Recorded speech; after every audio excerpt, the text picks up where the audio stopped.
Olá pessoal, tudo bem com vocês? Me chamo Silmara, sou professora de Ciências e Biologia e hoje eu queria conversar um pouquinho sobre o sistema respiratório, né? Trazer um pouquinho um apanhado bem geral aí sobre esse sistema, focando aí no ser humano, né? No nosso corpo. Bom, basicamente o sistema respiratório vai envolver a respiração, claro, mas a respiração ela é muito mais do que apenas a troca de ar atmosférico, ou seja, ela não é só esse momento em que a gente inspira oxigênio e expira o gás carbônico, né? Que a gente aprende desde pequenininho, a gente usa o oxigênio e libera o gás carbônico.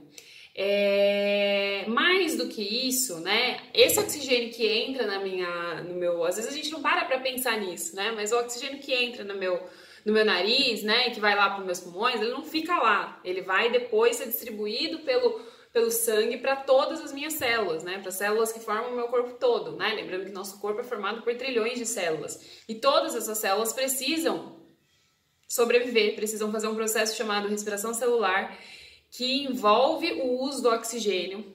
Na verdade, esse oxigênio que chega pela respiração, né? Entra lá no meu nariz, vai chegar lá no meu pulmão, já vou conversar um pouquinho como isso acontece. Mas a respiração ela vai além dessa captura de ar atmosférico, né? Porque esse oxigênio, quando ele chega no meu pulmão, depois ele vai ser distribuído pela corrente sanguínea para as minhas células. Quando ele chega, né, nas células, ele vai envolver a liberação de energia. Né? Vão acontecer ali reações químicas, que é a etapa de respiração celular, como a gente chama, em que a molécula de oxigênio vai, né, o ar que eu respirei, vai reagir com a molécula de glicose obtida da alimentação, né? A gente discutiu um pouquinho sobre o sistema digestório. Então essa alimentação, essa glicose, né, que é rica em energia, ela vai reagir junto com o oxigênio para liberar agora essa energia. Então, o oxigênio ele vai auxiliar na respiração celular dentro da célula, ao reagir com a molécula de glicose e obter, né, liberar essa molécula de energia, que é importante para o funcionamento da célula, para ela continuar viva e respirando, né? Essa glicose é obtida após a digestão. Após a digestão do alimento, a molécula de glicose vai ser absorvida pelo meu corpo e vai também, pela corrente sanguínea, ser distribuída para as minhas células. Bom, quando essa molécula então reage, a molécula de glicose reage com o oxigênio que a gente respira, ela vai ser quebrada, a molécula de glicose é quebrada e aí vai liberar a energia, né? Necessário aí para a célula continuar sobrevivendo, necessário para continuar acontecendo todas as nossas atividades. E o tempo todo o meu corpo, as minhas células precisam dessa energia, por isso o tempo todo eu estou respirando.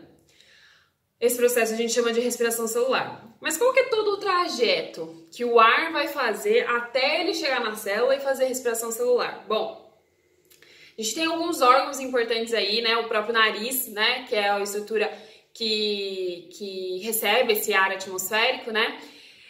Depois disso, o ar ele vai passar pelas fossas nasais, né? A cavidade nasal, que acontece alguns processos importantes ali. O ar, quando ele entra no corpo, ele entra pelo nariz. E aí, lá no nariz, o ar vai ser umedecido, né? As fossas nasais servem para umedecer esse ar atmosférico, o que vai facilitar depois a troca de gases entre o gás carbônico e o oxigênio. E também, né, as fossas nasais possuem um muco e também tem os pelos, né, que servem para reter partículas, né, como por exemplo micro-organismos, poeira, né, para esse ar já entrar filtrado, né, levemente, na medida do possível, aí filtrado para dentro do meu corpo. Então o muco, os pelos, eles servem para reter essas partículas que possam me causar mal, como por exemplo, inclusive micro-organismos. Bom, o ar sendo umedecido, eu já disse que vai facilitar a troca de gases que vai acontecer, e essa troca de gases acontece lá nos pulmões. Bom, só que até chegar nos pulmões, né, depois do nariz, depois de passar pelas fossas nasais, ser umedecido e ter algumas partículas já retidas, já filtradas ali nas fossas nasais, o ar ele vai para a faringe. A faringe é um órgão comum ao sistema respiratório e ao digestório. O que significa isso? Significa que tanto o ar que eu respirei vai passar pela faringe, quanto o alimento que eu consumi. Então, quando eu engulo, vai para a faringe também. Eu acho que eu comentei um pouquinho disso no sistema digestório. Quando o ar vai para a faringe, logo na sequência, o ar vai para a laringe, da faringe para a laringe.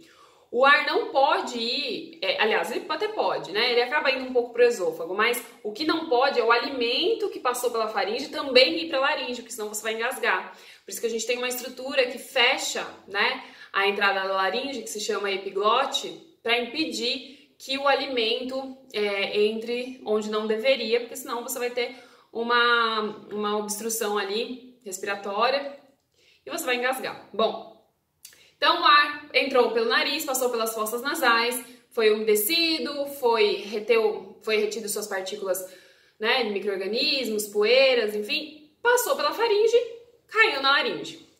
É na laringe, inclusive, que a gente tem as pregas vocais, né, que produz aí, junto com o auxílio do ar, inclusive, a movimentação dessas pregas vocais que produzem os sons da nossa fala. Bom, depois disso, o ar vai para a traqueia, finalmente, né, que é um órgão aí tubular, mais ou menos 20 centímetros aí, é um tubo de mais ou menos 20 centímetros, rico em cartilagem, um tubo cartilaginoso, né, tem anéis de cartilagem em toda a sua extensão aqui.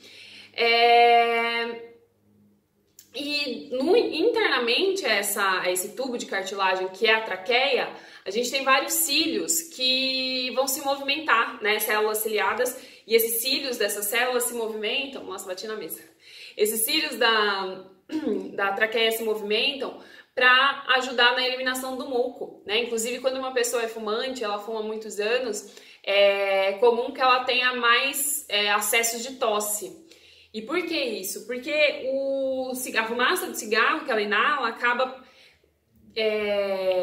removendo esses cílios, né? E aí não tem mais essa estrutura que naturalmente empurrar esse muco para fora, ela tem que estar tossindo para forçar essa saída desse muco acumulado aí da sua traqueia. Bom, a traqueia vai se ramificar, né? Então ela é um órgão tubular, vai se ramificar em dois, que é o que eu chamo de brônquios. Então tem a traqueia, tem nariz, fossas nasais, cavidades nasais, faringe, laringe, traqueia. Traqueia é um pouquinho mais alongada, 20 centímetros, e depois os brônquios. Se divide em dois. Cada um desses brônquios vai estar dentro dos dois pulmões que a gente tem, né? Temos dois pulmões.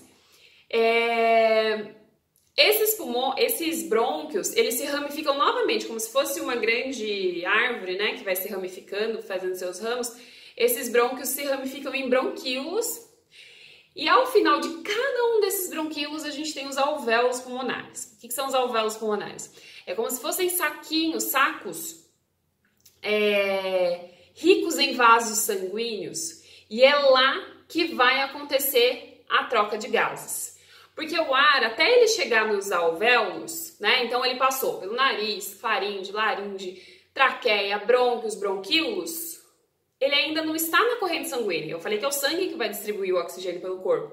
Ele está apenas na cavidade interna desses órgãos, dessas estruturas. Quando ele chegar nos alvéolos pulmonares, nos alvéolos ele é rico, né, em capilares sanguíneos, que são vasos sanguíneos microscópicos. A gente tem cerca de 1 milhão de alvéolos pulmonares em cada pulmão. Então é bastante espaço aí para que aconteça essa troca de gases. O que é a troca de gases? É a entrada efetiva do oxigênio na minha corrente sanguínea e a saída do gás carbônico. Esse processo a gente chama de hematose, com H, hematose. A hematose, então, é o processo em que, quando chegou o gás carbônico nos alvéolos pulmonares, chegou oxigênio, que veio da respiração nos alvéolos pulmonares, e vai sair o gás carbônico. Mas de onde vem esse gás carbônico? Lembra que eu falei da respiração celular, que a célula precisa de oxigênio, precisa de glicose para produzir energia? Ela também acaba, fruto do seu próprio metabolismo, produzindo algumas substâncias. Algumas substâncias são tóxicas, como o gás carbônico. Então, o gás carbônico ele é fruto também dessa respiração celular, mas ele vai ser eliminado na expiração. Então, ele volta pela corrente sanguínea e vai ser eliminado também pelos meus pulmões, né? Pela liberação do ar, aí vai fazer o caminho inverso. Bom, então os alvéolos pulmonares, né? Só para fechar isso, os alvéolos pulmonares é o local onde vai acontecer a hematose, a troca desses gases respiratórios, vai entrar de fato na corrente sanguínea o oxigênio, vai sair o gás carbônico. Agora esse sangue que passou ali pelos pulmões, ele ficou extremamente oxigenado e ele vai ser distribuído pelo corpo, pela corrente sanguínea. A gente tem essa gigantesca rede de vasos, né, entre veias, artérias, capilares, né? A diferença de artérias para veias e capilares são vasos sanguíneos microscópicos, muito pequenos. A gente tem, principalmente nos alvéolos, que é onde acontece a troca de gases. Entra gás oxigênio, sai gás carbônico. As artérias e as veias, por sua vez, elas têm algumas diferenças que eu quero deixar para falar quando eu fizer um vídeo sobre sistema cardiovascular. Algumas diferenças são: artérias são as que principalmente levam o sangue rico em oxigênio, que é um sangue que a gente chama de arterial, mas tem exceções. Mas basicamente ela carrega esse sangue rico em oxigênio e ela tem maior calibre, né? Ela tem uma parede das artérias é mais grossa, até porque precisa suportar a pressão do coração, porque o coração está bombeando sangue. Vou deixar para falar disso mais calma em um vídeo sobre o sistema cardiovascular que eu pretendo fazer em breve. Bom, então é isso. Chegou o oxigênio entrou pelo nariz, passou pelas fossas nasais. Fossas nasais acontecem dois processos importantes além da entrada do ar, que é a umidificação desse ar. Isso facilita a hematose, agora eu posso dizer, né, porque eu já expliquei. Isso facilita a hematose. A hematose é a troca de gases, né? Ou seja, entra gás oxigênio, sai o gás carbônico.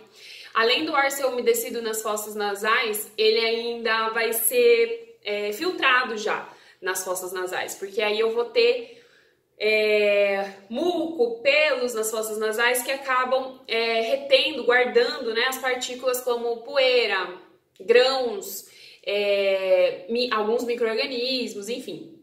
Depois o ar vai para para a faringe, depois laringe, cai na traqueia, 2 brônquios, bronquíolos. Daí já está dentro do pulmão, né? Você entrou nos brônquios, já está dentro dos pulmões. E ao final de cada bronquíolo a gente tem os alvéolos pulmonares. Lá é onde de fato vai acontecer a tal da hematose, a troca do gás oxigênio pelo gás carbônico. Gás carbônico é eliminado, gás oxigênio chegou no sangue e agora vai ser distribuído pelo resto do meu corpo para todas as minhas células para todas as minhas células respirarem, produzirem a sua energia através do oxigênio e da glicose, que eu consumi da minha alimentação, que chegou lá pela alimentação, para produzir energia para minhas células continuarem vivas. E isso está acontecendo o tempo todo dentro do nosso corpo. A gente não pode parar de respirar, né? A morte por asfixia é justamente porque não está chegando oxigênio nas células, elas começam a morrer. Bom, vou parar por aqui. Nesse vídeo eu queria fazer mais um apanhado geral do sistema respiratório, falando um pouquinho das principais estruturas e desse trajeto. Em outro vídeo pretendo tratar do sistema cardiovascular, né? Em outro talvez também sobre as doenças do sistema respiratório, que é muito importante. Mas deixa para um próximo vídeo para isso não ficar muito longo. Qualquer dúvida, estou à disposição. Tchauzinho!